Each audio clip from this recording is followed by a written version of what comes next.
Assalamualaikum warahmatullahi wabarakatuh. Perkenalkan, nama saya Edelwai Surur Siswanta dengan NIM 050104210007.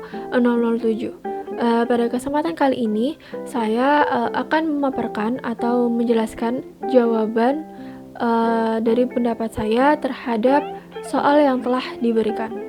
Oke, sebagai berikut. Pada contoh kasus yang pertama tentang bagaimana status hukum dari penggunaan fasilitas-fasilitas umum yang berbayar tersebut, yakni pada sewa-menyewa dalam fikih disebut dengan ijarah. Ijarah merupakan salah satu bentuk kegiatan muamalah dan memenuhi kebutuhan manusia, seperti adanya sewa-menyewa, kontrak, atau menjual jasa, dan lain-lain. Berdasarkan definisi ijarah tersebut dapat dipahami bahwa ijarah adalah menukarkan sesuatu dengan adanya imbalan. Dasar hukum ijarah landasannya ada di Al-Quran pada surat Al-Baqarah ayat 233, yang mana praktik pengelolaan toilet umum, contohnya di terminal dan stasiun, yakni jika pengelola toilet menerapkan tarif biaya kepada masyarakat, para pengguna toilet untuk sekali pemakaian toilet dibesarkan tarif, misalnya 2.000 untuk buang air kecil dan besar, 3.000 untuk mandi. Kemudian pihak pengelola toilet umum berdalih bahwa menerapkan tarif merupakan haknya, dikarenakan ia telah mengelola toilet tersebut, dan merupakan upah dikarenakan telah menjaga, mengelola, dan memelihara toilet umum. Pendapat saya tentang hal ini, jika dilihat dari pandangan hukum Islam tentang praktik pengelolaan toilet umum sebagaimana disebut di atas, tidak sesuai dengan prinsip hukum Islam. Mengapa demikian? Karena pengelola telah mendapatkan gaji bulanan melalui Pemda kota setempat, maka seharusnya tidak lagi menarik dana dari masyarakat, begitu. Kemudian, karena toilet umum merupakan fasilitas umum yang sudah dibiayai oleh pemerintah kota. Hal ini disebabkan karena tidak adanya kejelasan akad ijarah antara masyarakat dengan si pengelola toilet tersebut.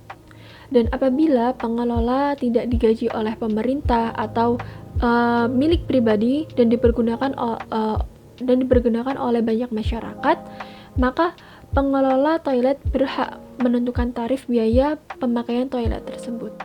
Oke, kemudian jawaban dari pertanyaan yang kedua, jika saya menduduki posisi sebagai seorang hakim, bagaimana cara saya menyelesaikan permasalahan tersebut?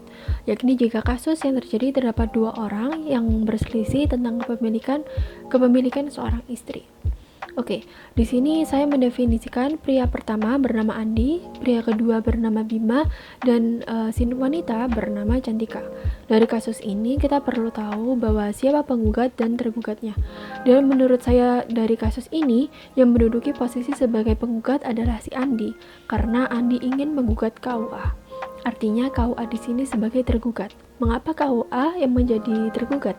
Mengapa tidak Bima? Karena Andi ingin mengembalikan posisi Cantika, bahwa Cantika merupakan masih istri sahnya. Namun di sini posisinya Andi tidak memiliki bukti catatan sahnya bahwa ia dengan Cantika adalah suami istri, begitu. Karena hubungan nikah siri yang mana pengertian dari nikah siri merupakan nikah yang tak dicatatkan di pemerintahan. Dalam hal ini kantor urusan agama atau KUA. Maka dari itu Andi tidak bisa menggugat Bima karena Bima dan Cantika telah ada hubungan suami istri secara sah dan tercatat di KUA. Dan dari hal itu pula Andi hanya bisa menggugat KUA. Namun Andi pun juga tidak bisa menunjukkan bukti catatan sah jika Cantika adalah istrinya. KUA pun juga tidak bersalah karena Cantika belum mempunyai riwayat menikah dengan siapapun sebelumnya, karena memang tidak ada bukti catatan apapun di KUA. Pernikahan itu wajib dicatatkan di KUA selain memenuhi syarat nikah. Pasangan suami istri juga wajib mencatatkan perkawinannya ke kantor urusan agama atau pegawai pencatat nikah dan mendapatkan buku nikah sebagai bukti pencatatan perkawinan. Sebagaimana ditegaskan dalam pasal 2 ayat 2 Undang-Undang Perkawinan, tiap-tiap perkawinan dicatat menurut peraturan perundang-undangan yang berlaku. Karena nikah siri tidak dicatatkan di KUA, maka pasangan yang menikah siri tidak memiliki buku nikah sebagai bukti telah dilakukannya pernikahan oleh negara. Maka dari itu, inilah salah satu contoh kasus dampak negatifnya nikah siri, karena tidak ada kekuatan bukti tertulis atas hak-hak sah yang seharusnya didapatkan. Menurut pasal 45 kompilasi hukum Islam yang menyatakan bahwa kondisi kedua calon mempelai dapat mengadakan perjanjian perkawinan dalam bentuk taklik, talak, dan perjanjian lain yang tidak bertentangan dengan hukum Islam. Isi dari taklik talak tersebut diatur oleh Peraturan Menteri Agama Nomor 4 Tahun 1975 yang berbunyi sebagai berikut. Yang pertama, sewaktu-waktu saya meninggalkan istri saya tersebut 2 tahun berturut-turut. Kedua, atau saya tidak memberi nafkah wajib kepadanya selama 3 bulan lamanya. Yang ketiga, atau saya menyakiti badan atau jasmani istri saya itu. Yang keempat, atau saya membiarkan istri saya itu selama 6 bulan lamanya. Namun, pasal ini berlaku hanya untuk pernikahan secara sah, bukan siri.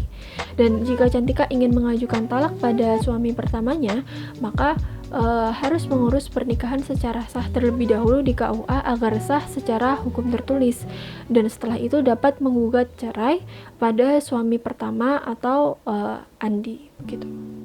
Oke, jawaban nomor 3 ditinjau dari definisinya, yakni maslahah al-mughah, artinya kemaslahatan yang ditolak oleh syara karena bertentangan dengan ketentuan syara. Pada ulama usul fikih sepakat bahwa maslahah al-mughah tidak dapat dijadikan hujah dalam menetapkan hukum Islam. Contohnya, syara menentukan bahwa orang yang melakukan hubungan seksual di siang hari pada bulan Ramadan dikenakan hukuman dengan memerdekakan budak, atau puasa selama 2 bulan berturut-turut, atau memberi makan 60 orang fakir miskin, dengan hadis riwayat Bukhari dan Muslim. Terkait dengan kasus ini, Al-Laits Ibnu Sa'ad langsung menetapkan dengan hukuman berupa puasa 2 bulan berturut-turut. Bagi seorang penguasa yang melakukan hubungan seksual di siang hari bulan Ramadan, dalam kasus ini para ulama itu memandang putusan hukum yang diberikan oleh Al-Laits tadi bertentangan dengan hadis Rasulullah di atas, karena bentuk-bentuk hukum itu menurut mereka harus diterapkan secara berurutan. Oleh sebab itu, ulama usul fikih mendahulukan puasa 2 bulan berturut-turut daripada memerdekakan seorang budak dengan dalil kemaslahatan hukum merupakan kemaslahatan yang bertentangan dengan kehendak syara, sehingga dengan sendirinya putusan itu menjadi batal. Kemaslahatan semacam ini menurut kesepakatan mereka disebut dengan maslahah al-mughah dan tidak bisa dijadikan sebagai landasan dalam memproduk hukum. Sekian yang dapat saya sampaikan, kurang lebihnya mohon dimaafkan. Wabillahi taufiq wal hidayah. Wassalamualaikum warahmatullahi wabarakatuh.